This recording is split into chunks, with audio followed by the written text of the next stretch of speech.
This is Dr. B. Lata, and I welcome you all for this webinar on Candid Talk by our alumni Karthik Venkat.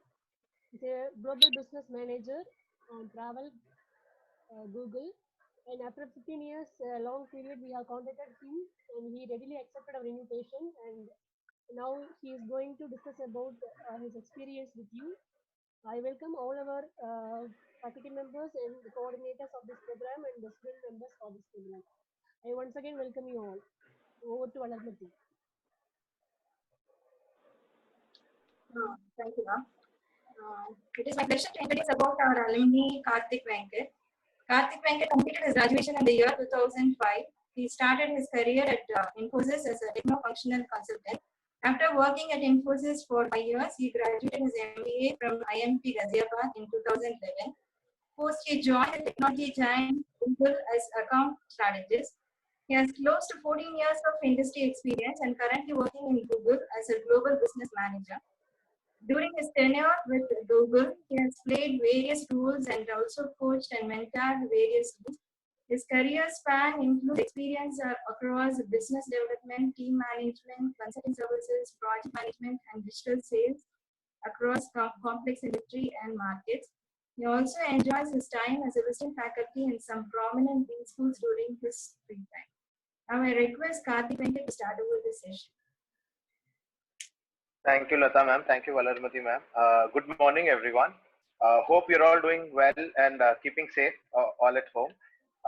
I'm extremely thrilled to be here with all of you today. Like it's been 15 years since I passed out from the institution, and it's great to be back here talking to everyone. I just wish this were in person rather than in Zoom call, but I hope we will do that. These are unprecedented times. Obviously, not all of us can meet in person, so I look forward to seeing you in person whenever it is possible. So as you all know by now, I am Karthik and I work as a global business manager at Google in India. I was, like I said, pass out of 2005 batch of computer science, and I had some of the esteemed faculty who are also in the call, but some of the professors who taught me as well. They played a very prominent role in my professional journey because I think a lot that I learned in Sairam is what I could also use in my professional journey, and it just kept on to my own learning. I'm here to talk to you on some of the learnings and how my journey transformed from a computer science graduate to an engineer to finally a digital marketeer in the last 15 years. So if you have any questions while I talk about my journey, feel free to add that as a message here because there are like over 150 of you, so it might get tough to take immediate questions immediately. But keep adding your questions in the chat box. I promise I will answer as many as we can, time permitting. Otherwise, I'll come back to you with some answers. Hope that sounds okay to all of you. But before we get any further, I would like to do a live poll with some of you to understand what are your plans in your career journey. So, are you ready to do that? I take it as a yes. So, what I would request you to do is open your smartphones or even your laptop, go to www.sli.do. It's okay if it's only the students to do it because it's more for the students. sli.do.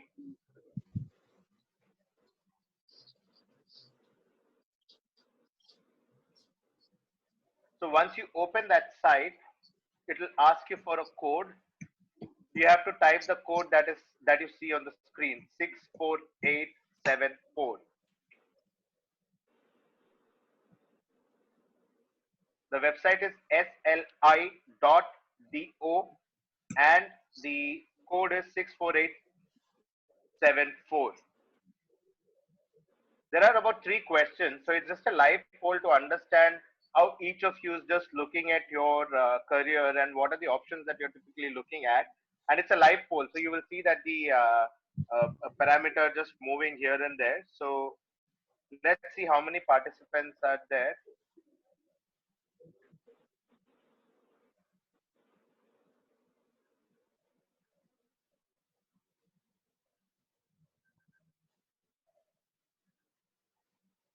Okay. So we have 13 responses so far. The question is, what do you plan to do post your engineering? Look for a job, higher education like MS or in the tech space, higher education like MBA, do your own business or take a break. So we have about 139 participants, right? I'm assuming out of it around 120 would be students.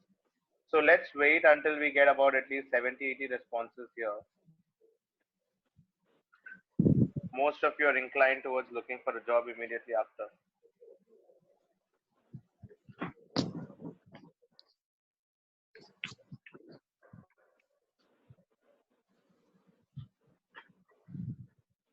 I hope everyone has been able to join sli.do, and the code that it will ask is 64874, and you should be able to see it.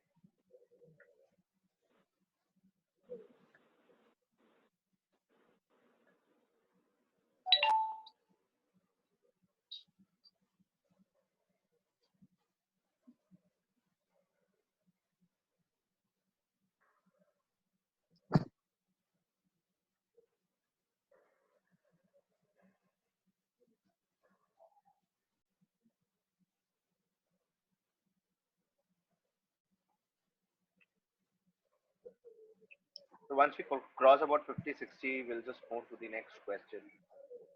Just giving everyone a chance to just take them.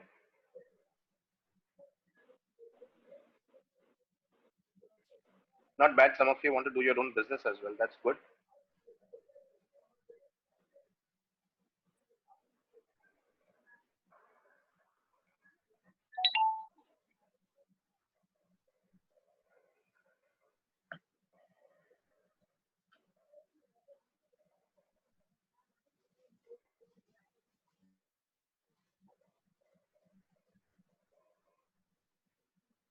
So we have about 57. So in the interest of time, let's just move to the next question.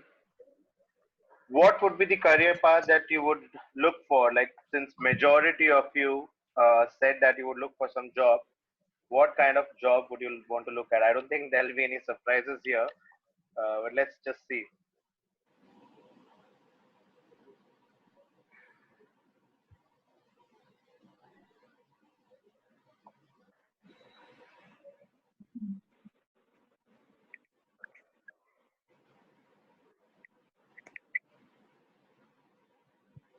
So 77%, oh, that's fluctuating, but about 75% plus want to be a software engineer. About 19% others. Would love to know what these others mean, but you can probably just put that on the chat window to understand what kind of profiles outside of these three that you would want to look at. And there are 5% marketing and there's 0% sales. Nobody wants to get into sales.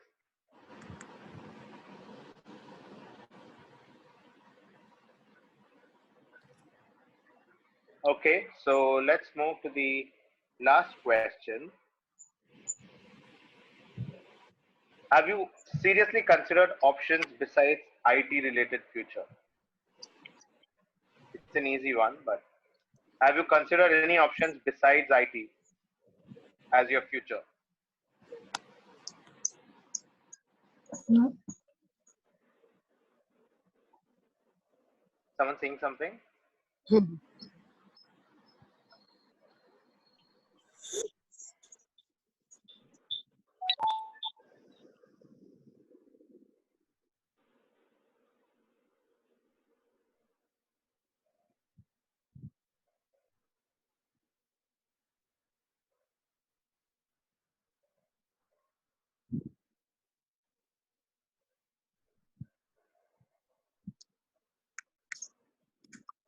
Okay, so that's 75% above. So as I understand it, right, majority of you are looking. Sorry, is someone saying something?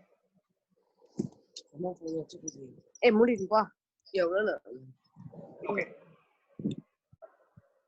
Okay, cool. As I understand, majority of you are looking at becoming a software engineer, are looking for.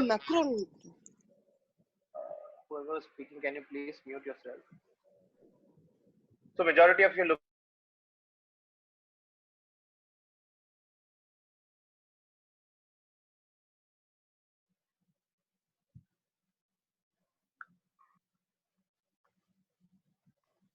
Okay, I don't know why I got muted. Hope you can hear me now.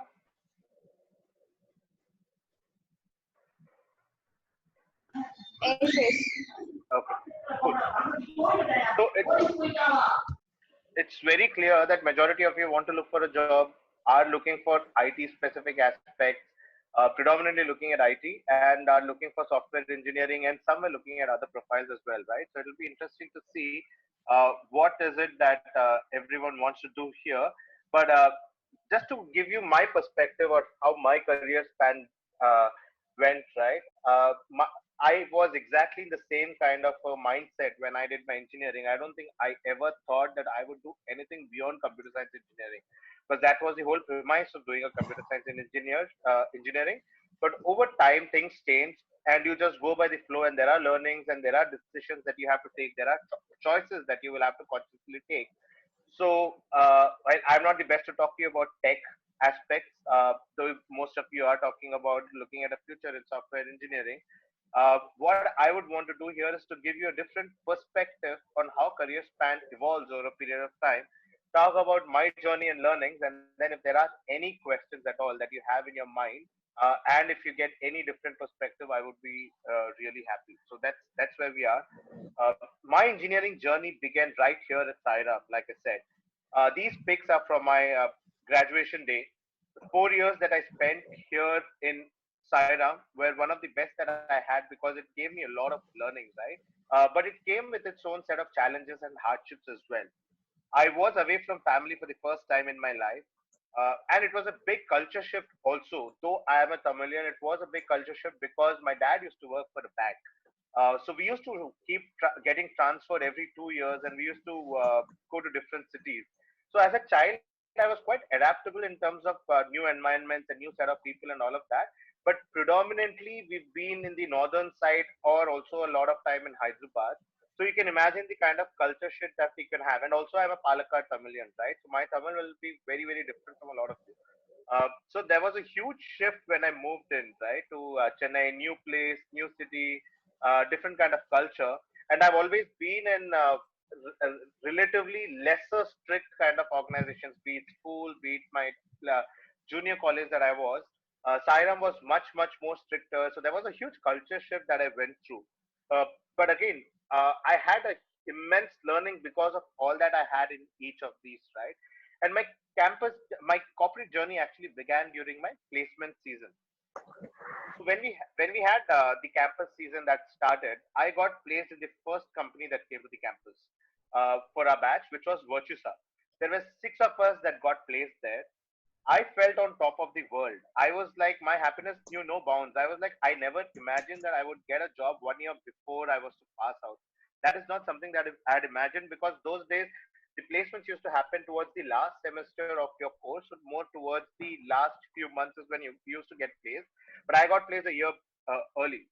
So I was extremely ecstatic at that point of time. Rest of the journey at college was stress free. What I did was attend regular lectures. I also attended CAT classes in Nungambakam. I used to go for Times coaching there in the head office for Chennai every evening, thinking that I'll also give my hand at MBA and probably try to do my post graduation as well. But I anyways had a job in my hand, so I was like, okay, worst case I'll anyways go back to work. But destiny had something else in mind. I was severely jaundiced about around September October period that year. Uh, காதல் பேசுன்னு இருக்காங்க. Sorry. Okay, so I was severely jaundiced. I could not take my CAT exam that year, and I knew my destiny eventually was Virtusa, and I was all geared up to join Virtusa. That's when the thunder struck. I was supposed to join on June 1st in 2005.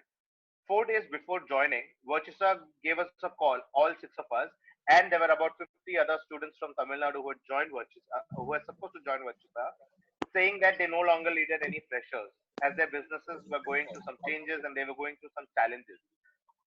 They said they will get in touch with us within 6 months if things change, but otherwise they said you're free to look out for yourself.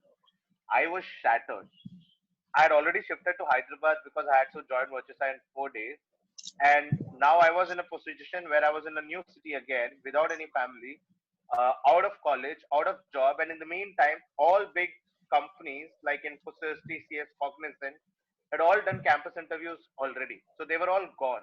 So the elite companies that I would have loved to work with, I couldn't because obviously as the college policy that any college has, right? Once you get an offer, you can't really sit for the next company. So I didn't get any other job offer at that point of time. But I still wanted to give it some time. So what I had to do was start all over again. My resume was raw. It was 1 year old because after Virtusa, I never updated my resume. So I had to start by creating a fresh and updated resume itself. I went back to Chennai. I shifted there to take college help for placement. But like I said, most of the companies had come and gone. Most students were placed. There were not many students who were left. So I didn't really have a lot of options. I did go through off campus for like companies like Verizon. I went till the final round, but I didn't really get an offer from there. So I was heartbroken. I didn't have a lot of offers then. So what I did was I went back to Hyderabad and through some friends, I got offer from a very small company called Pramati Technologies. But while I was working there, all my friends, close friends, were all working with esteemed companies like Infosys, TCS. Those days, getting placed in a company like Infosys and TCS was like your dream job. Like every engineer, the only companies that would come to mind was Infosys and TCS. Nothing beyond that. So I was hopeful that Infosys and TCS at some point would open doors because that was also the time where they were also doing massive amount of off campuses. They were also doing massive amount of interviews and hiring truckloads of people.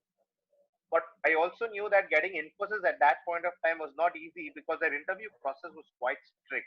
While everyone had the problem solving kind of aptitude test and group discussions, their interview specifically was quite tough. I still remember there used to be retired colonels or retired army professionals who used to come and ask some really weird questions you would not have answer to. There would be around 10 questions.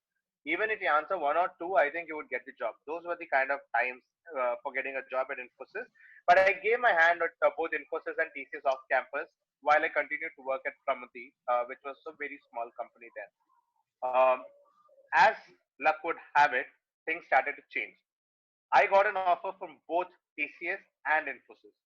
Uh, and I think we as humans would always want to complicate our lives, right? Here I was with two offers. I would have been so happy.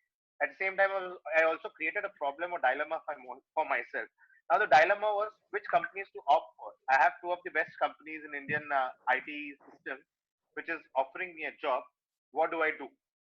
I consulted many people. I spoke to a lot of faculty members, a lot of my friends, family, relatives, like multiple people getting different point of view, and everyone gave a very kind of balanced view, saying that yeah, TCS has this its own set of advantages. Infosys is better this way, but a large many of them were inclined towards TCS. I was also inclined toward TCS because eventually it's a data company. It was the biggest IT company in India. It was bigger than Infosys. Though Infosys was growing at a large rate, and eventually it was a Tata company. So it's like a government job. It's a secure environment, secure job. So I was more inclined towards TCS, and I had made up my mind that I will join TCS. But my dad was very clear. He said, "You've already been through this through Virtusa. Infosys has given you a joining date. TCS has not. So don't be a fool waiting for a company that has not given you a joining date. Join the one that has already offered you with a date and a place of posting. Just go ahead with that." I was not very convinced, but then that was the most logical thing to do. What I did was I just went ahead, took that decision, joined Infosys.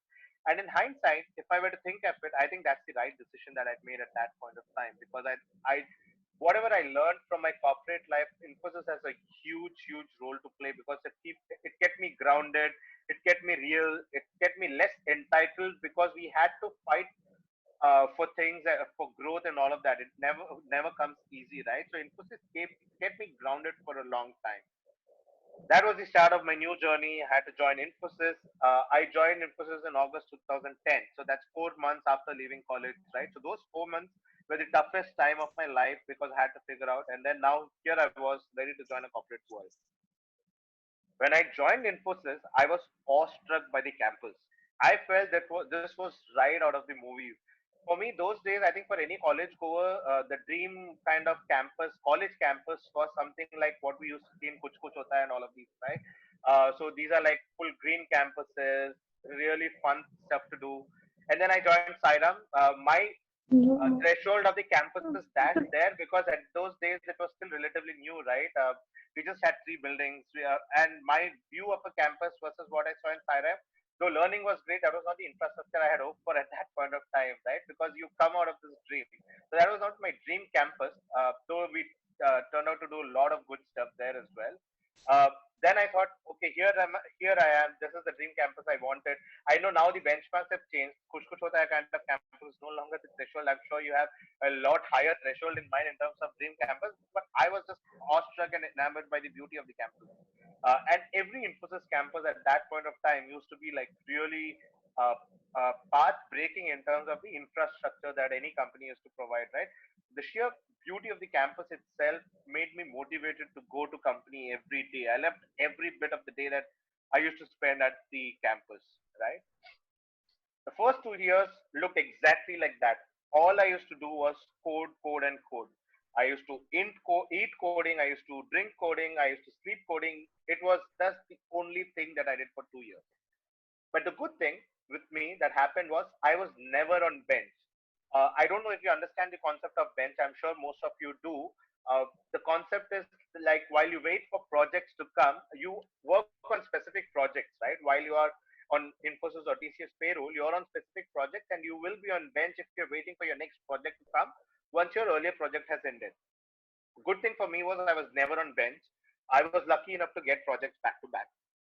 Many of my friends were not as lucky. They were on bench. A lot of time when you spend on bench, you don't know what really to do, right? Because you can only keep doing training, but there's nothing much that you can do beyond that. It impacts your well-being. It impacts your mental ability. It impacts your perf. So there is a lot of stress that you go through, right? So luckily for me, that it didn't really happen. So I was happy. Many Infosians at that point of time were unhappy because a majority of them were in bench, but I had no reasons to complain. Like I was gainfully employed, and I was actually learning stuff. I was doing good stuff in terms of coding. But after a point of time, I realized that is this what I want to do? Like write thousands of pieces of code. I know I did really good coding stuff. I was good at it, not that I was not good at it. So the saying that I didn't want to do it was not because I was not good at it. It was because after a point I felt saturated. I was like, this is not really the kind of job. I don't see myself doing this for the rest of my life. And I was just thinking, what do I do? That's when I started thinking maybe I should do my post graduation. I should do my MBA. I had never given CAT until then because the first attempt I had jaundice, I couldn't give. So I thought I should probably reinitiate those thoughts.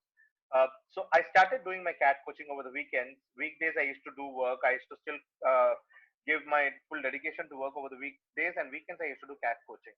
My first attempt at CAT was not great because it's not really easy to balance between your work life and your CAT and coaching and your MBA coaching life because it actually takes a lot of toll. Not that, especially when you're on projects, right? In Infosys, you can end up working for 15, 16 hours. It's not that you don't have much to do.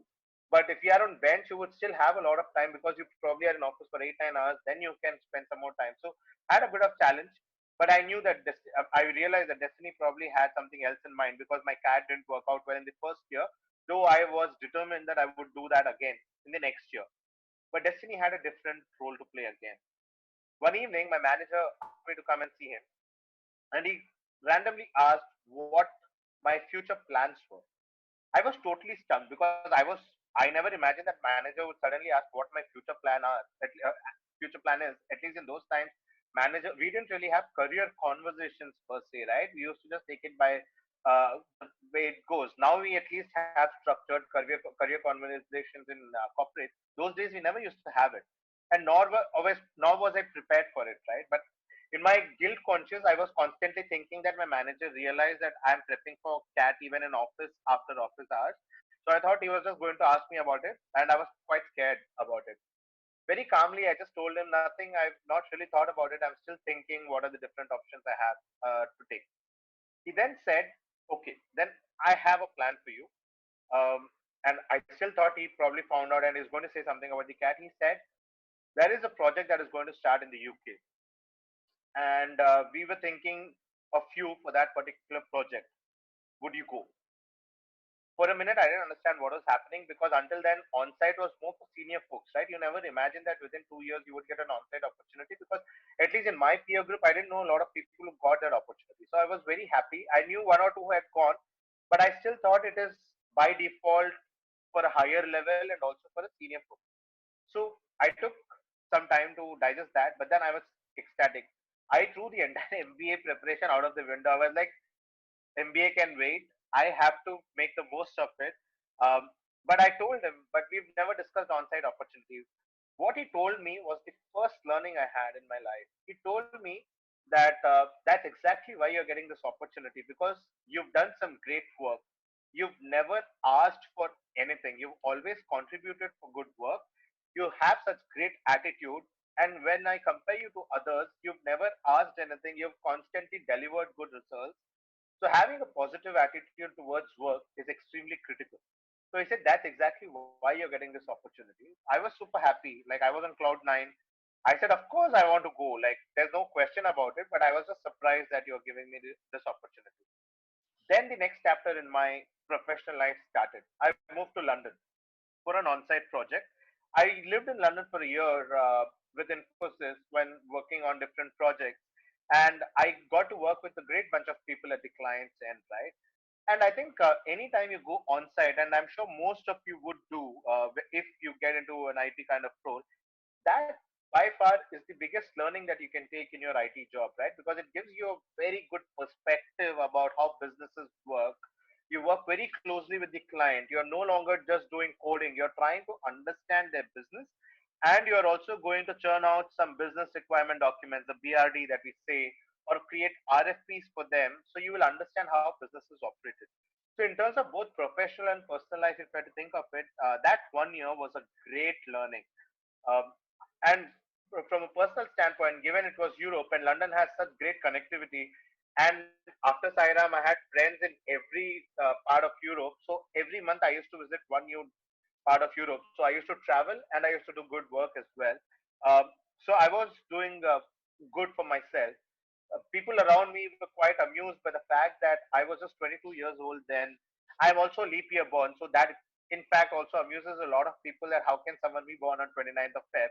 To top it, I was 22-year-old, so the people who used to work with me there used to feel that we've never seen someone so young who's come and worked with us. So it's a good change, but they were constantly, I could feel that they were not very comfortable or they didn't have enough confidence that I would be able to deliver. What happened after a couple of months was I was shifted to a project where one of my seniors was working. And he was very senior. He was like about two levels above me. And he was working on a project and he had to move to US. So Infosys team didn't have anyone else in mind to move because they didn't have anyone else who had the visa. So they said I should take over that project. I was happy because I had to step into a senior's shoes, though I was a little anxious, but I was very happy that I'm going to get a better project. But what also happened was I had to work with one of the toughest bosses I ever had. But this boss was not Infosys boss, this was a client boss. She was extremely, extremely tough to work with. For some reason, she had a misconception that I would not be good enough to be replacing my senior. So the initial month was tough.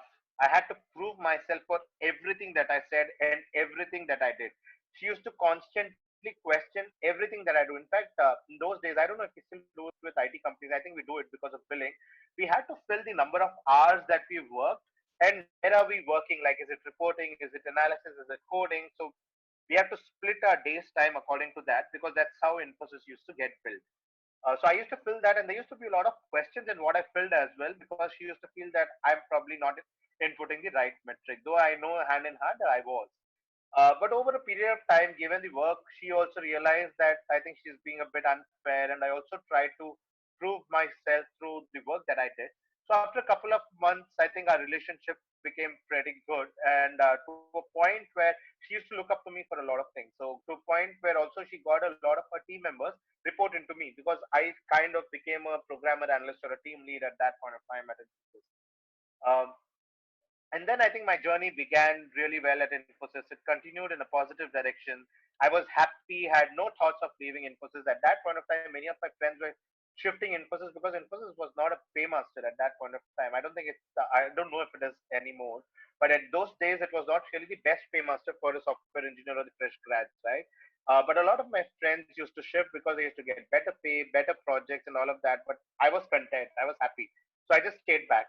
However, I was missing family, so I came back to India. I requested the team that I want to go back to India. They said, okay, go ahead, continue the same project as you would do on site, but from offshore, we will make an exception for you. And I continue to do well. I continue to grow. I got a couple of fast track promotions. So essentially, I didn't have anything to complain. Things were all going smoothly for me at that point of time.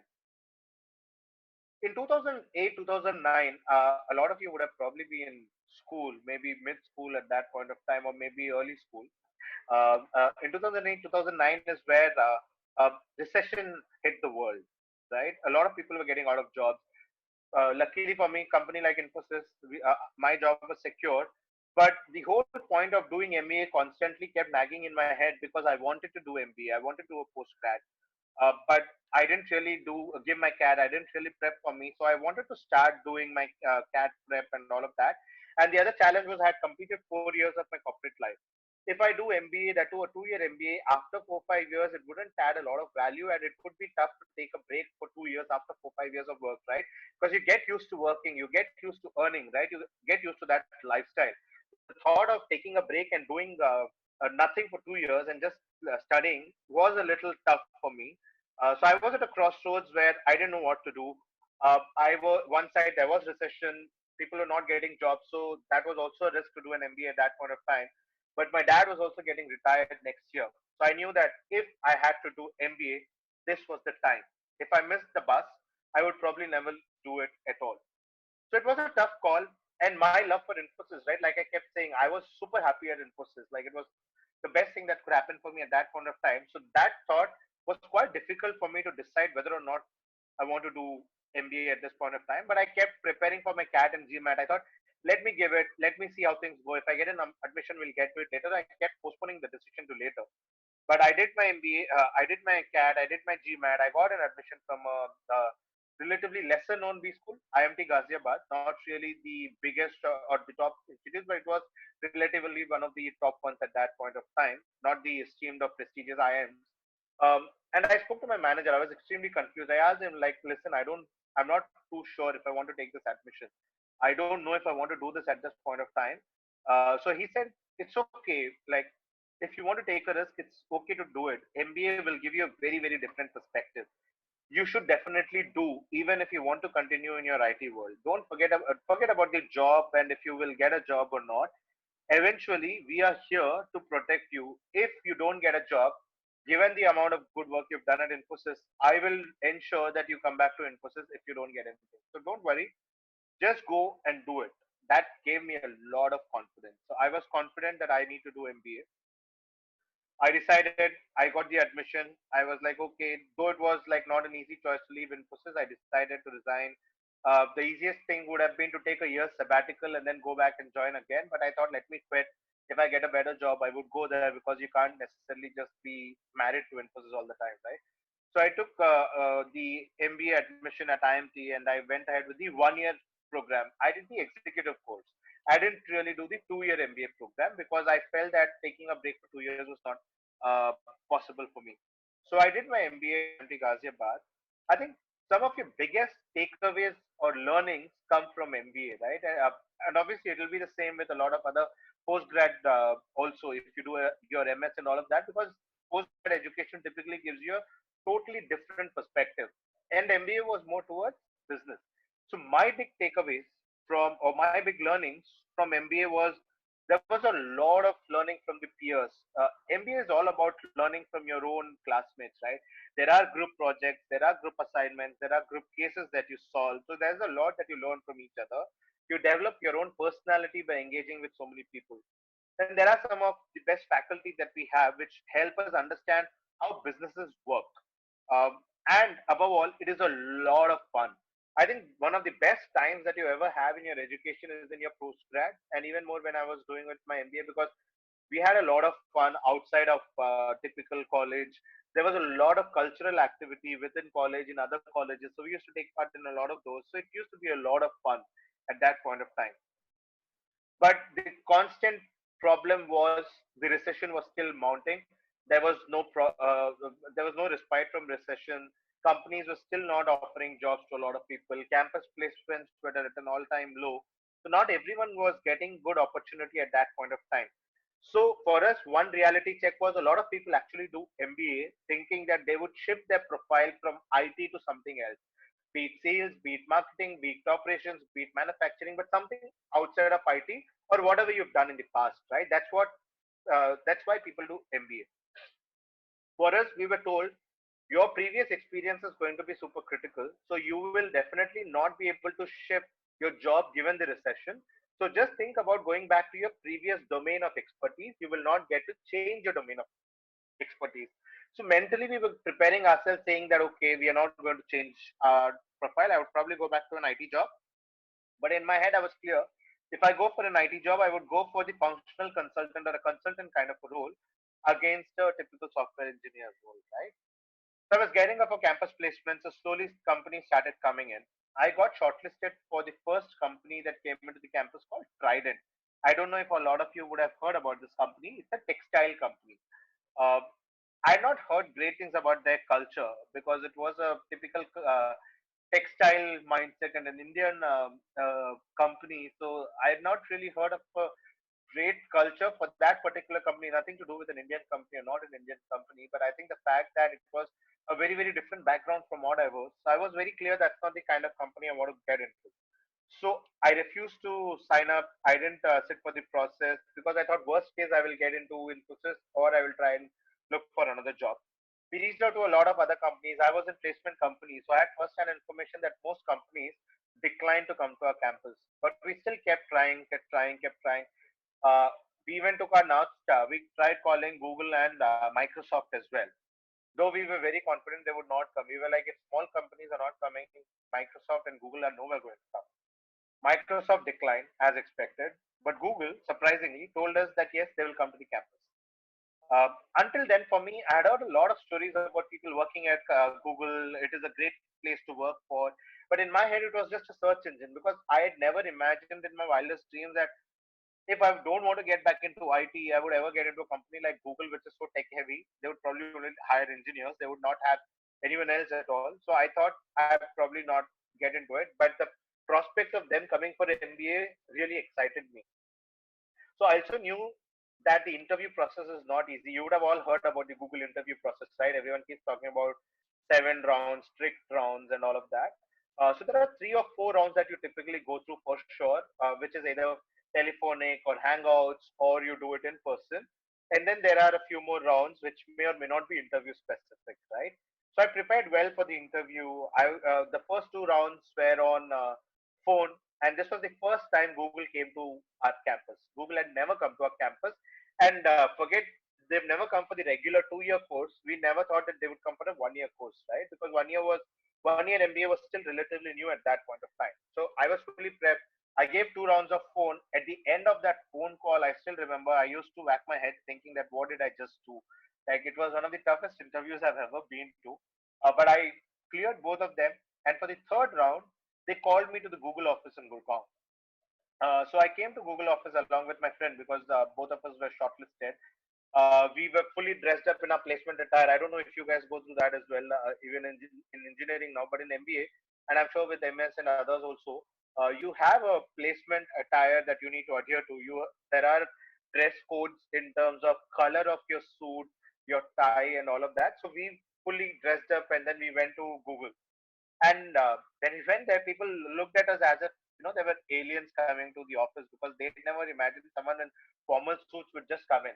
And what we also saw was quite surprising because we didn't really see a lot of people in formals. We saw most people in casuals. We saw people in shorts as well. It was summer, and for me, my background of my school, which was slightly strict, and then Sairam, which was even more strict in terms of what you wear. And then Infosys also has a formal dress code. I never imagined that there would be a workplace where you can just be what you are. You don't really need to be wearing casual formals to depict who you are, right? So I was quite surprised.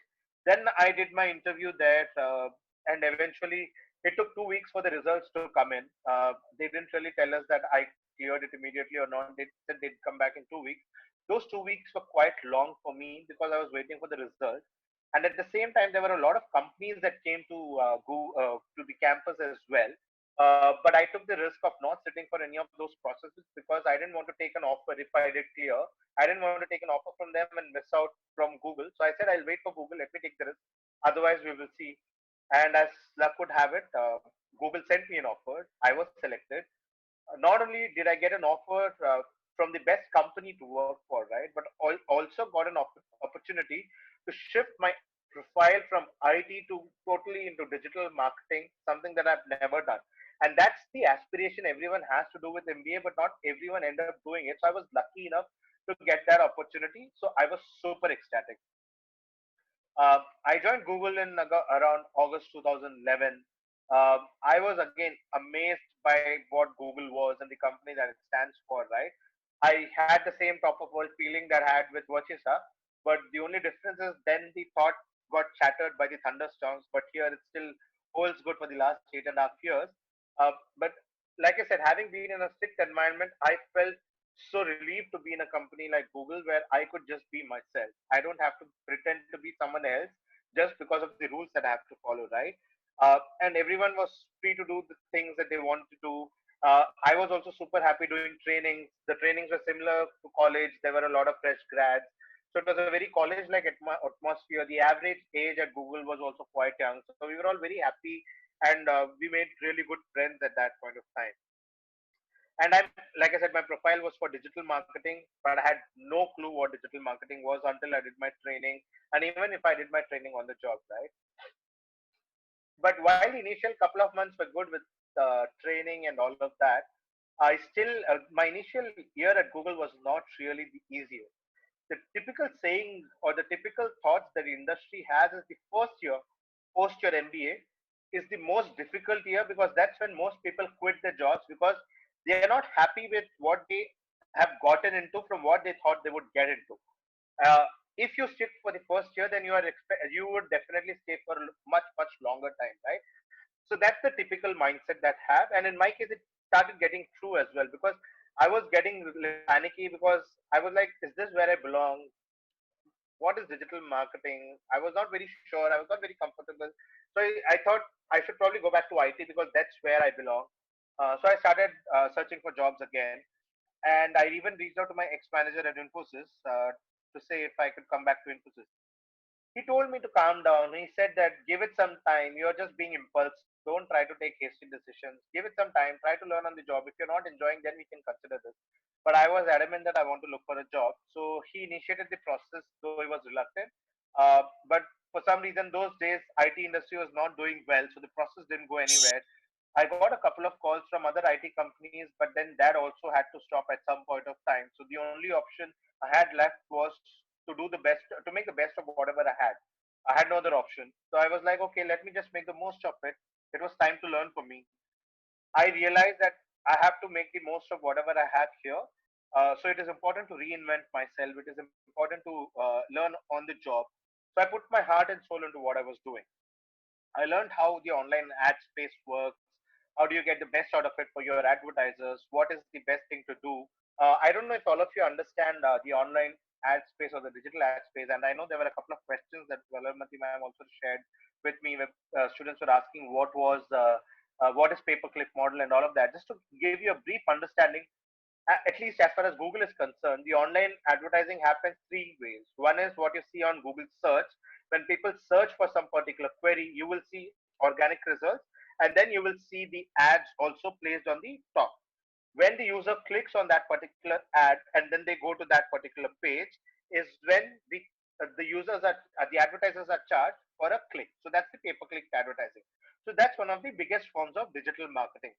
The other format is in the display network. When I say display network, it means across the web, when you're browsing through different websites, you will see a lot of ads, right? Those are the ads that happen through one of them is through Google, called Google Display Network. And then there are a lot of other companies like Facebook and a lot of other digital marketing firms that do that as well. And then the third form is the video advertising, which is on YouTube. And also video advertising on different websites, but predominantly on YouTube for Google, where when you are going to watch a video, you see a few ads come in, right? So that's the digital marketing space that we typically operate in. Other companies like Facebook has advertising in its own feed, and it has Facebook ad network across website, and there are other companies that do it different way, right? So this is what Google does. So everything was different from what I've done in the past. From IT to digital marketing, it was a huge shift. But uh, I actually started enjoying what I was doing. And I also remember Bruce Lee's one of the learnings from what I have read through from a lot of Bruce Lee quotes was learning is a constant process of discovery. It makes you discover yourself, right? And it's a process without any end. So I enjoyed what I was doing. I realized that this is exactly where I want. When I compare myself as a coder to what I was, I feel I'm a better seller or a storyteller or a marketeer than I can do coding, right? So the initial panic that I had was more immaturity on my side. So good thing was I also got involved in a lot of things outside of what I do as my core job, right? That's what I did at Sairam as well. That's what I did in at Infosys. I started doing so many more things out of my core work. I used to start looking at organizing events, which was even when I was in Sairam. Even with Infosys, I used to do a lot of events, a lot of projects outside of my core work. And I continue to do the same at Google as well, right? Because I realized the biggest learnings come when you get involved in a lot more things that you're passionate about, and there is a learning that you take out of it as well. So from these learnings is where I started to grow at Google as well. The more I learned, the faster I grew at Google. I've had about three fast track promotions at Google in the last 8.5 years so far. And there's no reason for me to complain because not only did I get growth, I also love the fact of being a Googler at every point of time, right?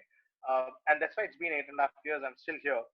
Uh, there were a couple of occasions where I got an opportunity to relocate to London within Google itself, but I declined at that point of time because we are a family of four generations staying together even today. So I knew that my family was my higher priority, so I should probably give them the priority, and I declined those offers.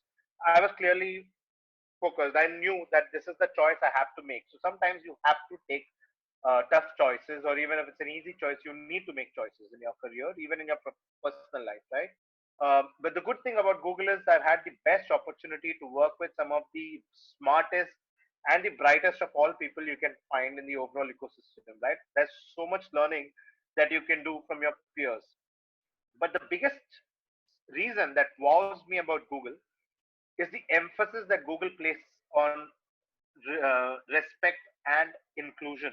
Like, be it housekeeping staff, be it anyone, be it your colleagues, be it your leaders, there is a culture where we demand that there has to be respect for everyone in the organization and the feeling of inclusion that everyone has to be included in whatever we do.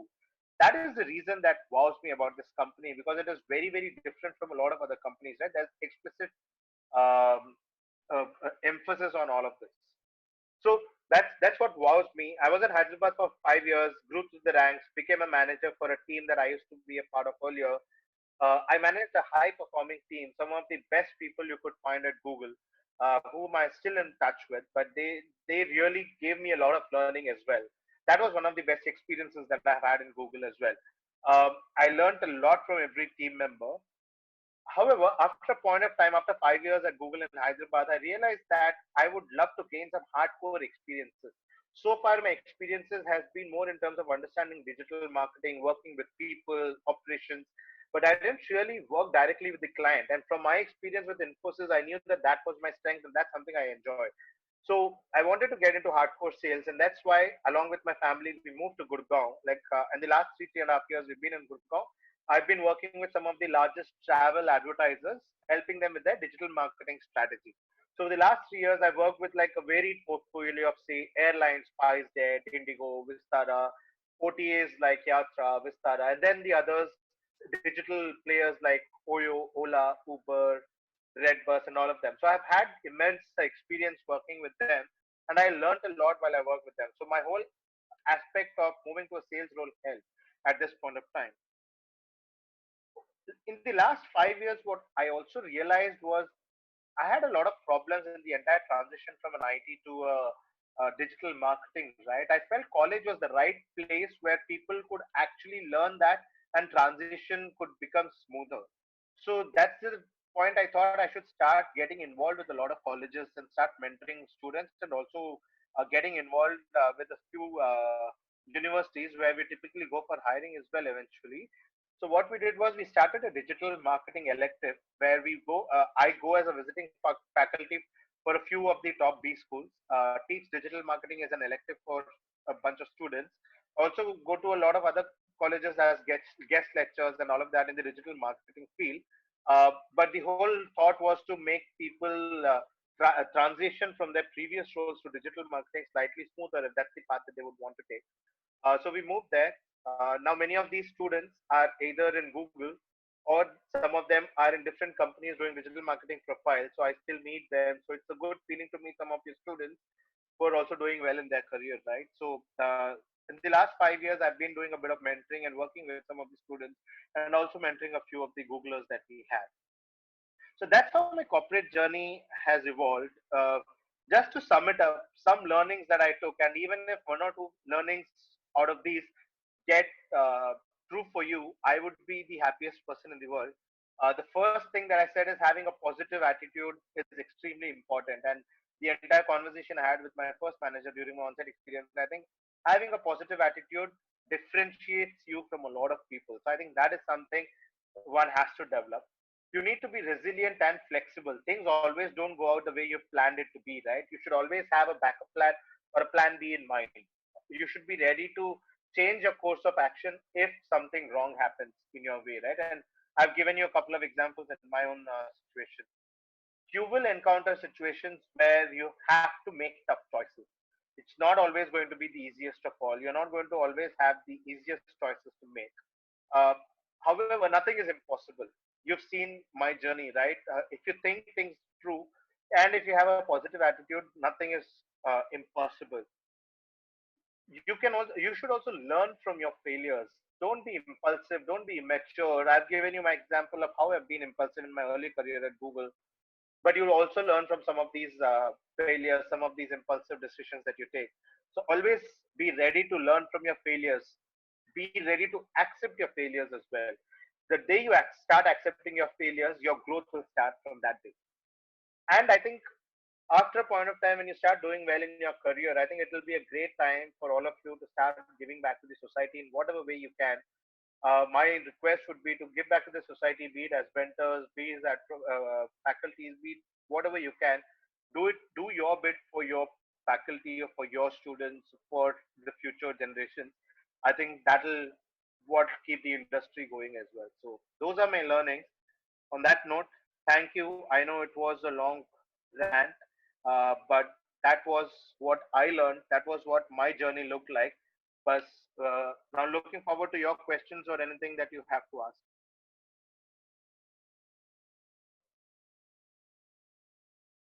Yes, Saranya, you have a question. Please feel free to ask. Hello, sir. It was good listening to you today. I got placed in Infosys too. I'm in final year now. So I am specialized in a software called Pega, and I've done 2 certifications, and I got a role as associate business analyst. Hmm? But I'm doing like as for now the lockdown period, I've been doing content writing. So I'm doing it for 2 companies right now as internships. Hmm? I have good passion about writing and all that for technical writing and stuff. Hmm? But I'm thinking whether to take up this core job or this content writing. But as well, you are a digital marketer. I thought I could ask you about digital marketing, and so if I join Infosys, like 2 years or something, I work on what I learned, like these 4 years of computer science, and then I have to think about switching. As you said, you have to explore a different career other than IT. So Yep. can you just help me with that? Firstly, Your congrats ideas. on that offer with Infosys. I always have a soft corner for Infosys even now. So I think it's great that you're also doing content writing, right? So I think, see, eventually, I always feel that having some sort of work experience also helps because A, you take a lot of learning and it also molds you as a person. So from an engineer to direct digital marketing, I don't know if it's going to be easy or if it's going to be possible. So what I would, my recommendation, again, this is not the best way to do it, but if I were you, what I would do is I would continue going with my job at Infosys, learn from the job because there will be a lot of other stuff that you will learn once you start speaking to the clients as well. And in parallel, continue your passion point of content writing into and do a little more in-depth piece of work in that spectrum as well. Try and see how can you contribute a lot more in that sphere, and then slowly over a period of time, after a couple of years, then try and see how can you shift. Because I also know for a fact that in digital marketing or for any role in marketing and sales, they also value your previous work ex. If you have to get into a marketing role, it's not very easy if you're a fresher. Work ex always counts. So I would say at least spend a couple of years working with Infosys, take your learning from there, parallelly learn from your content writing, and eventually make the shift through MBA, through direct shift, or whatever you want. But I think that will also give you some time to think in terms of, is that also what you rightly want to do? Maybe in a couple of years, your mindset will totally change, and it will happen. For you, it might not, but for a lot of us, it does happen. In 2 years' time, you realize that this is not what you want to do. You want to do something different. So give that 2 years for yourself to understand if that is what you want to do. That would be my advice. I don't know if it made sense, but that's my point. Uh, Thank you so much, sir. Can I ask you another question? Sure. So you left Infosys after 5 years and you took up your MBA. Yep. So is that period? Is that so much of period that we will take to figure out, like, should we do this MBA No, or not? no, not at all. So, like I said, I was in a different. So, see, those were some of the mistakes even I made. Like initially, the best thing would have been to say that no, I don't want to go on site and pursue my MBA aspiration and do my MBA. But I think I just got a little selfish when I got the opportunity to go abroad, and I said, okay, let me do that. But that's when I also realized that in hindsight, okay, it helped me because I took a lot of learning from there, working directly with the client, right? And I spoke to you about some of the challenges that I had. So that made me a better person, and it made me a better professional as well. But I also realized that eventually I want to do MBA. That's why I didn't really do the 2 year MBA, because I also know that after 5 years doing a 2 year MBA might not be the best thing to do. So I still came back and I still wanted to do MBA. So that's the reason I did. But a lot of time I also know of my friends who eventually then get into the entire more Maya, if we may call it, of going on site, staying there, never coming back. And people then feel that, okay, I don't want to do MBA. I've already learned enough. I don't want to do MBA. And then people just continue. So that also happens. There is a risk that people do that, but I think eventually that's a choice that you have to make. That's why I was talking about choices. So you will not take time to understand that you want to do MBA. What will take time is the to take a step back and say you take a decision that I will now stop this and I will actually go and do my job, or I will do my MBA. So I think that decision making is going to be tough. That's where you will need to put your foot down. Okay, Does thank that you so answer much, it? sir. Yes, sir. Got it. Uh, and one more thing I would like to ask. So, after 2 years or 3 years, how do you really get that on-site opportunity? Because companies like Infosys really offer these on-site opportunities, which I'm expecting so much. Because I was thinking of doing MS, but unfortunately I couldn't. So that sort of opportunities is what I'm expecting after I get into Infosys. Can you please tell me about it? See, again, the onset opportunities, again, from my knowledge, in the 5 years I have been, I think industry would have changed quite a lot in the last 9 years. But I think, but I still think it's a function of the project, right? Being in the right team, right time, right kind of a technical background. Like I was working with Oracle applications, the PL SQL, right? PLSQL. So there were a lot of projects that had on-site opportunities for that. So as and when there was an opportunity, then people used to go and I got that opportunity. So it's very, very project specific. It is very, very language that you're working on, that's specific. So once, if and when there are opportunities that come up, people keep going. And then also it's a function of the person who's working on site. If it's a new project, it might open up a new opportunity altogether. But if it's a function of someone on site who's moving and then they have to backfill that person, then it's a function of that person moving out as well. So it's a function of attrition also. So basically, the kind of project you are in, the kind of programming language or the line that you take, and the requirement at that point of time is what determines. And then your performance, obviously, no doubt with that, your performance, how you're doing, all of that will matter as well. Okay, so thank you so much for your time. Sorry for My taking so pleasure. much of time for you. No problem at all. Happy to take more questions. Anyone has any questions, if at all, if you're still awake from my rant.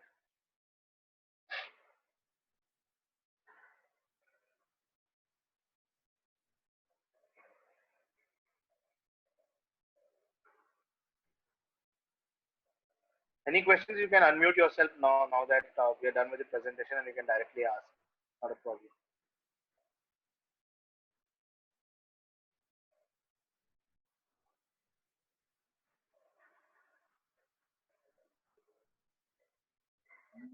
Hello, sir. My name is Nivedita, and Hi, Nivedita. your speech was quite wonderful. I mean, your presentation was very wonderful, and you were talking about those 1 year MBA, right? Yeah. Do you think it is as effective as 2 year MBA? That's a very good question. Actually, I had the same doubts when I was when I was actually deciding as well. So the way the course pedagogy works, right? The 1 year and the 2 year course, the number of electives and the number of subjects are exactly the same. There might be few subjects which are not required because of your work experience. So 1 year MBA, if you typically see, will be for people who have at least about 5 years of work ex, right? They do away with the internship experience because the whole point of internship experience is to gain work ex. But if you come with work ex, you don't need that. So if you see, the course pedagogy is the same between what 2 years course does and what 1 year course does. But it's just that there are very few colleges which offer 1 year course. So you just have to be conscious in the college that you get into, and also look at the placement scenario and all of that. I think then it should not be a problem. But as far as the course is concerned and the effectiveness is concerned, it is like I am an example, right? And I know there are enough and more examples from our batch and other batches that we have that people have been doing well even after the 1 year MBA that they've done. Thank you, sir. Thanks a lot. No problem.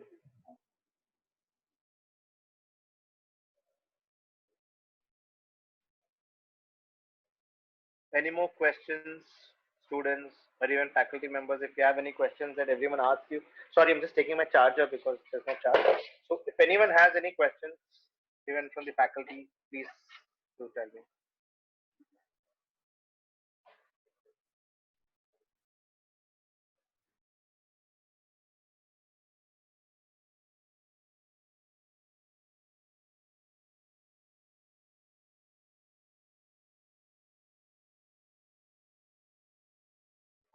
Sorry, I was just putting my laptop on charger.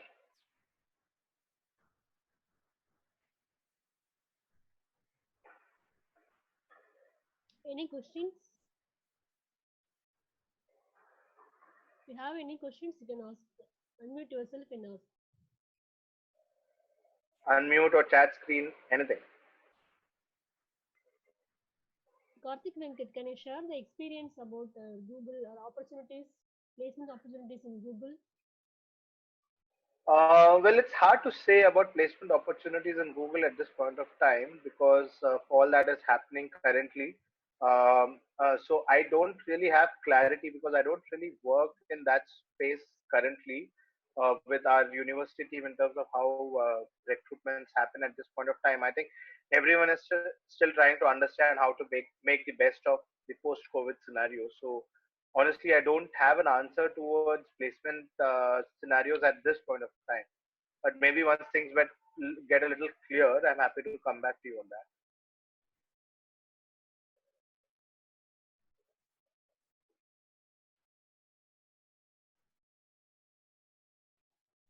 Anyone have any other questions?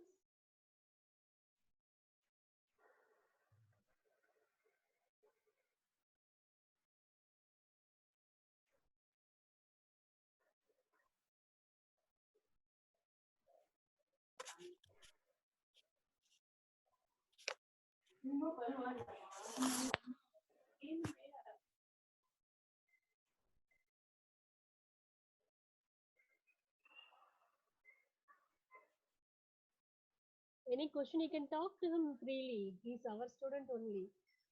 Okay, so there is a question. Ramya, I'm a pre-final year student. I'm considering job as of now, but given all the coronavirus cures, do you think we'll face any setbacks in campus placements? Okay, so you're in your third year right now, right? So honestly, see again, this is my personal point of view, right? I can't really say whether or not anything will happen at this point of time. But given you're in pre-final year, I think you still have about a year till the placement season also starts, right? So this year, I think is going to be ambiguous for all companies because people are still trying to figure out what to do with their employees. There are companies that are going through a lot of cash crunch, so there are a lot of layoffs in a lot of companies. So I think hiring is still on hold for a lot of companies until they figure out for this year and things start getting back in shape. Government is helping with some funding and all of that. So hopefully things will start getting better by end of this year. So hopefully next year should start getting better because more and more opportunities will start coming up. So I think by the time you reach your final year, that's when placement starts. Unless your placement used to start in third year, I think you should still be good for next year if you are actually if your placement starts next year. So don't be too worried. But like I also said, having said that, I would also say that don't take this for granted. So what I would also say is think of a plan B. Think of a backup plan. What if the situation remains the same? What if the industry is going to remain the same for the next couple of years? What would you do? Given you are in second or third year right now, I think it's the right time for you to think what do you want to do as a backup plan if it's the situation continues to be as bad. Fingers crossed. I hope it will not be next year. It should be better. But if it does, have a plan B in mind.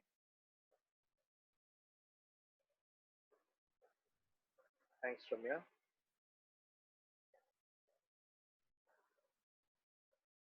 Anyone else? You can just unmute and talk. No problem. And you can ask whatever you want. If I have an answer, I'll give you. If I don't, uh, I'm not an expert that I would have answers to all questions. So feel free to ask anything. I'll see if I can answer. I'll be more than happy to.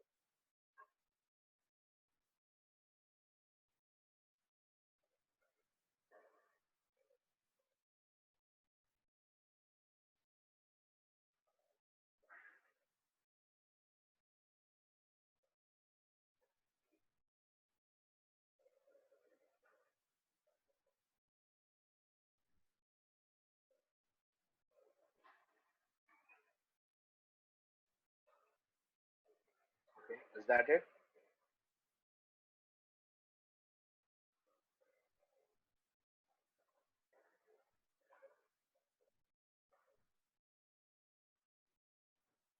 Cool. Maybe I think there are no more questions, ma'am. If there's anything, happy to take. Yes, Or sir. I think So you're over good. to Lalita. Lalita,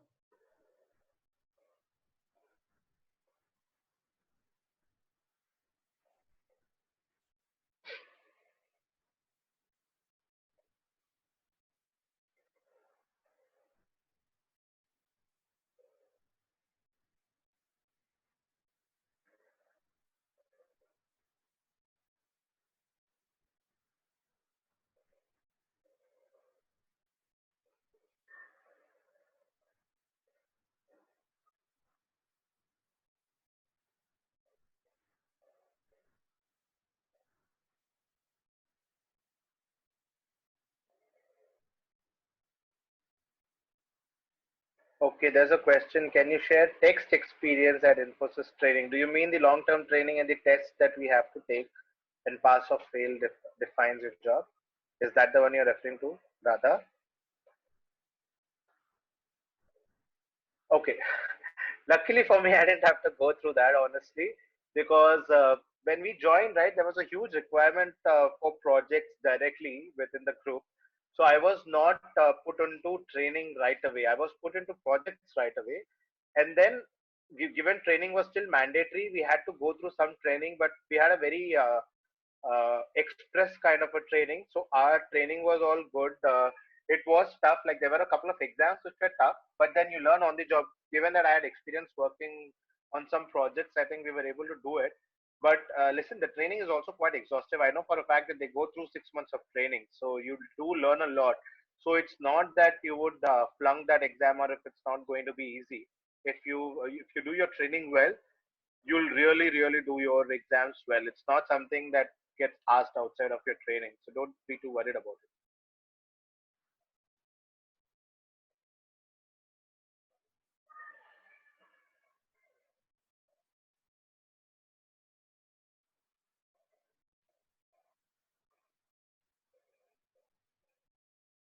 You're welcome. Any other questions? I know we are way off time, so there are any questions, I'm still happy to wait.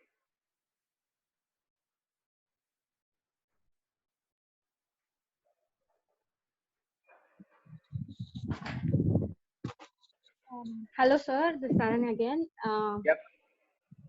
So, in the period of 2 years after we get tired of our core job, like coding and stuff, too much of stress and all that, what kind of job really keeps us engaged with clients and more of speaking to everybody and more of activities kind of job? Because I'm expecting that kind instead of sitting in the same place or for hours together working on the same thing and all that. So, what kind of job role am I expecting really? What do I have in mind? I'm not getting that. Okay, so first of all, don't be fixated about those 2 years. That was just a story from my life that I spoke about. For some people, it might be 1 year. For some, it might be 5 years. Some, it might never happen at all. So don't be fixated about 2 years. But that's also a valid question because you will get bored after a point of time. I think anyone and everyone goes through that. I'm sure everyone here who's working, even our professors or faculty members, would have also experienced that, right? Because when you do a job and you keep doing that over and over again, at some point you also get saturated by that. Then is where you try to keep yourself engaged with a lot more things. One option is to look for another project. You can ask for another project and move to a different kind of programming skill altogether, say, for example, within Infosys, and move to a different kind of project if there is a requirement. B, if there is an on-site opportunity, try and ask for it at that point of time so that you can learn something there. C, you have the option of changing companies because what you were doing at Infosys coding job might be the same, but what you would do at an IBM or a TCS might be different. So look for changing your jobs. But I think the most important piece is try and see what can you do beyond your core coding job within your own company. Like I said, with Infosys, I used to get involved with 10 or 15 other things as well. I used to organize events with the HR. I used to lead a lot of activities, fun activities, and all of that. And I've always been like that, even in college, right? So I think that as long as you're not keeping your job monotonous and trying to bring in these variable experiences, I think that will also keep you motivated in your job. Because see, eventually, if there is a line of work, the line of work is going to remain the same. How do you change your way of operating there is what will change your mindset. Because or you say that okay, I don't want to do this totally different kind of job, then you shift there. But there are enough and more opportunities that you should probably look at. Thank you so much, sir. Got some idea. No problem. Okay, Bharti, how about this is okay? I have two private questions, so three private questions. So I'll go through them one by one. So Bharti, how do you write to a company to come for campus placement like how you did for Google? Can you please explain the process? Okay, so what we did was, at least in MBA, right, we have a placement committee. So the placement committee has a placement head, obviously, who's from the faculty and is one of the placement in charge. And then you also have a student group of placement committee. So what that committee does, and in MBA you learn all of these tricks. And if you're in MBA, you're expected to, and you get into sales and marketing role, you're expected to do a lot of cold calling, right? Uh, I hope you all understand what is cold calling. You just pick up the phone, call all of these companies directly, and speak to them without any context, without any contacts that you have. You randomly call them and speak to them and talk to them about your badge, call the reception, speak to the HR, ask them to connect you to the HR and then speak to them, or directly connect yourself to the university relations. So the placement committee was of students who we used to make about 70 calls per day to all the companies in India, and we used to do that over a period of time. So that's the process we typically had. So if you have a placement committee, whether or not if it's students, you can always give a list of companies or options that you want them to look for, and you can request them to reach out to them. If it's a student body, even better because it's your own students. You don't have to convince a lot. If it's faculty, sometimes you might have to convince because they will have a list in mind. They might not necessarily look at every company, but if you have a suggestion, I don't see why they would not accept it. So that's the typical way we went about it. I hope that answers your question, Bharti. Come back to me on the chat if it doesn't, and I'll give you more details.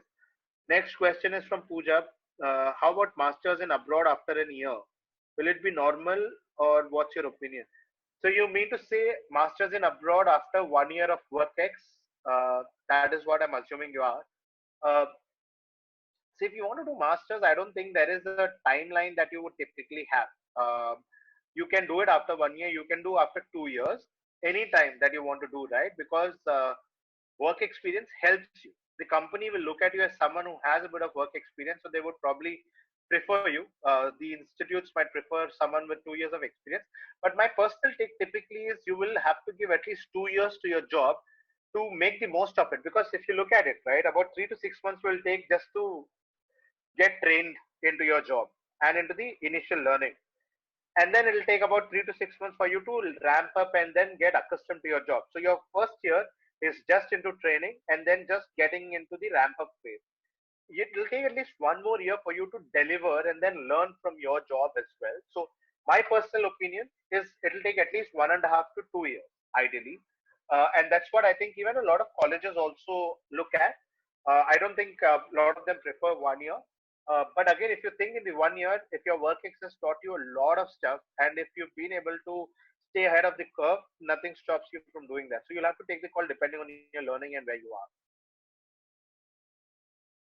Okay, thank you. Nisha, I've been trying to ask a question for a long time. Unfortunately, my microphone is not working. I'm planning to pursue MBA after a year. Currently, I'm placed in TCS. Just want to know your views about IIMs and how efficient your MBA program was. Okay, Nisha, thank you for asking. I'm sorry you were not able to ask me this question earlier. But I think it's a very, very valid question. But I think half of it is very similar to what I just told Pooja. Typically, I would say that you should wait for 1 or 2 years, at least 2 years, to make the most out of your job. And then end of second year is when you should start. So maybe if you're planning your MBA, especially if you're planning your 2 year, I think with 1 or 2 years of work ex, you should go ahead with a 2 year MBA. 1 year MBA is not for you. For the 2 year MBA, then end of first year itself or right from the beginning, you start preparing for your CAT exam. And maybe after you finish your 1.5 years at TCS, you give your CAT exam so that by the time you get an offer and then you join a college, you would have completed 2 years, right? So I think that's the right time to look at it, or after 2 years, whatever it is. I would say give it at least 1.5 or 2 years. Uh, my views about IIMs and how efficient my MBA program was. I've already answered the question about my MBA program because it was an executive course, very similar to a 2 year course, but it was only for people with 5 years of work ex. The course curriculum was exact same as what 2 years go through. It's just some internship that we didn't have. And we have a lot more classes because we'll have to pack the entire course curriculum in 1 year. So it was very efficient from that standpoint. And I saved on 1 year's salary also, right? Because I got that 1 years of salary rather than just staying home, or staying in college. So it was quite efficient. In terms of your question about my view on IIMs, listen, these top 10 schools, right? It keeps changing. What has remained constant is IIM ABC. I don't think that has changed. Then the top 10 schools keep changing. So always aspire for the highest that you want to get into, and have a mission in mind, and then keep chasing it. Eventually, I think my personal take is also I'm a kind of person who's not very fixated with pedigree, right? I'm not fixated that even when I did my engineering, right, my parents used to constantly tell me that, oh, you should do IITs, you should do IITs, you should do IITs. And I was like, doesn't matter. I do IIT, I don't do IIT because I know that I'm not the kind of person who will give that much of time into the prep for an IIT. So I was like, I'm okay with any college I get into. And Sairam happened to be a good college also, right? When I was looking at some of the colleges, so I was happy. Same with MBA as well, right? My personal point is your colleges are an entry point into the companies that you get into. That the placements and what you get into post your college is what your college determines. Once you join a corporate, right, then which college you come from, whether you are from IIM or whether you are from IIT or Sairam College, doesn't matter because once you're performing, right, nobody sees which college you're coming from, so it doesn't matter. Obviously, these are esteemed institutes. There is a reason why they are. So always aspire to get into those institutes. But then, depending on where you want to get, it's okay. You can be flexible if you feel you want to get into some other college, not IIMs, or if you're not getting an opportunity into IIMs after you try some time. But if you're still getting a good college apart from IIMs, it's absolutely fine. Is what I would say. Okay, Nisha, ask another question. Meanwhile, Manish Kannan has one more question. What is the best job in software other than coding? Like, can you say the best tech careers that don't involve coding at all? Unfortunately, my friend, I have stopped IT like for 9, 10 years now. So I have no idea what is the best job that IT can offer. But I do know for a fact that there are different kind of profiles. You can get into business analyst kind of roles, which is more data analyzing and all of that, which can get. So you will understand there could be different kind of roles. I don't know what's the current structure like, so I'm not the right person placed to answer this question. Sorry, question right now. But earlier, we used to see some of these jobs. But I think I personally, no matter how much we say that you will get bored of coding, like my point was not to scare any of you, if that is what it is, or even if you had this question before and I'm okay. But the point is, I do still feel that if you want to do an IT job, you should definitely do coding because it will give you a different perspective on how things are. It will sharpen your mind, sharpen your skill sets, and then you can shift jobs within your IT domain itself. I don't think you can do a non-IT job without just doing coding. Okay. Okay, Amrita, you can ask a question. Nisha, you said that you have another question. Feel free to type or ask. And Amrita, go ahead.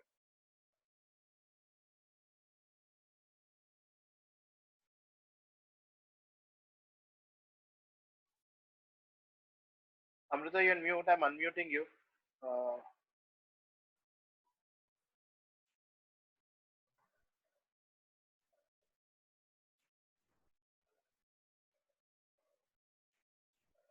Amrita, are you there? Okay. Meanwhile, Nisha has sent another question. What are the takeaways for you as a manager? How has it influenced you in your everyday life? I want to ask this since I'm doing a course in strategical management. Okay, that's a very, very good question. So, see, good thing is I got opportunity to be a manager both at Infosys and Google. Now, these are two different kind of companies, different kind of cultures. Managing people are completely different. But I would talk about my overall learning that I have managing people, right? In Google, like I said, respect and inclusion is extremely critical, right? So when you manage people, it's even more important for you to be cautious in terms of you're not micromanaging, you're not uh, coming across as a threat to your subordinates, or you're not really pushing them in the wrong way, right? Because that's something that our values are. So my biggest learning is how it is important to keep your own learning window open, and also how can you make a difference in the other person's life basis your experience, right? So there is a coaching element that comes in, right? The biggest learning is never take people for granted. If someone has a problem or is coming to you with a question, never shoot them down. Always try to understand, even if you think that is the silly of all questions or problems. Try to understand from where they're coming from and answer that. For me, luckily, I think, like I said, we are a family of 4 generations staying together, right? So, given I've always been around people and always been with people, close to people, and I've been very close to a lot of my cousins as well. So, I feel that has played an important role in how I am very people friendly, even in my work environment. So I've taken these learnings both sides, like whatever I learned from my family to work, and then vice versa as well. So that's that's my learning. Biggest learning is keep your learning open, and then always allow the other person to also prosper. I hope that question answers. Thank you. No problem, Nisha. Thank you. Anyone else? Amrita, you had raised hands. We're still waiting for you. If not, anyone else was a question.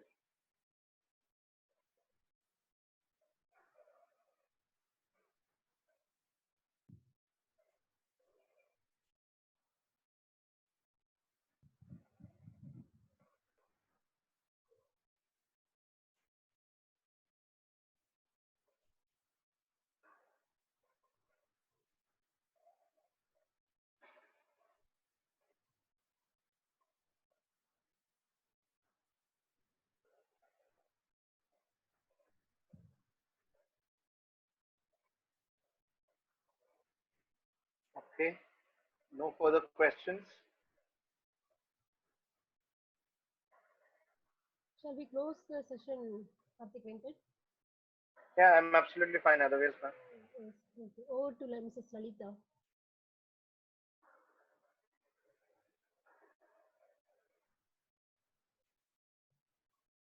Lalitha,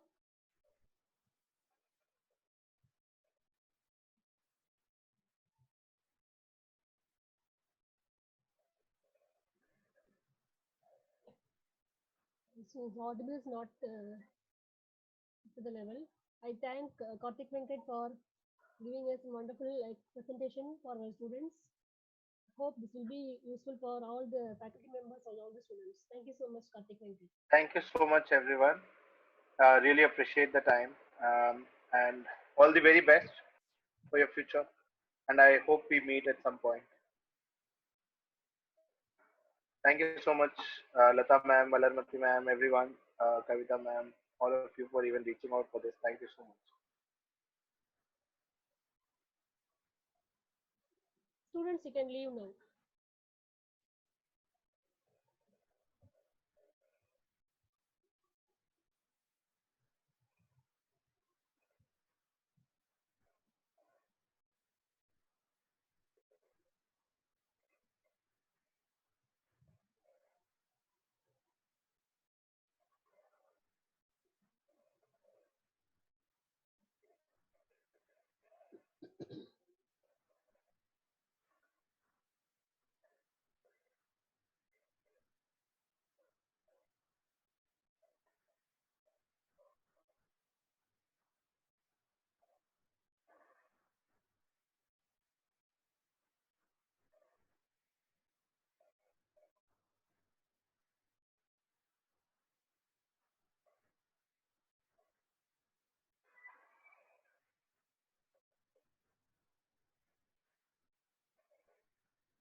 Still some students are there.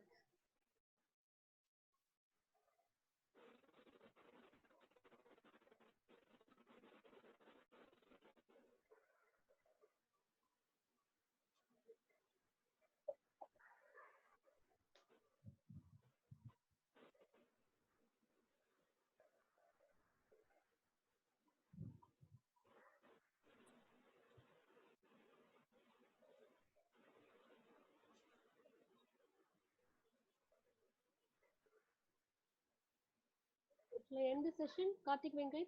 If you want Yep. to say anything. No, I think it's good. Thank you so much. We would love to catch up again and again. So thank you so much. It was Keep in nice touch. meeting all of you. Okay, Sure. fine. Thank you. Keep in Sure. touch. Sure, ma'am. Thank you so much. I will Thank you, end the Karthik. session. Thank you. Thank you.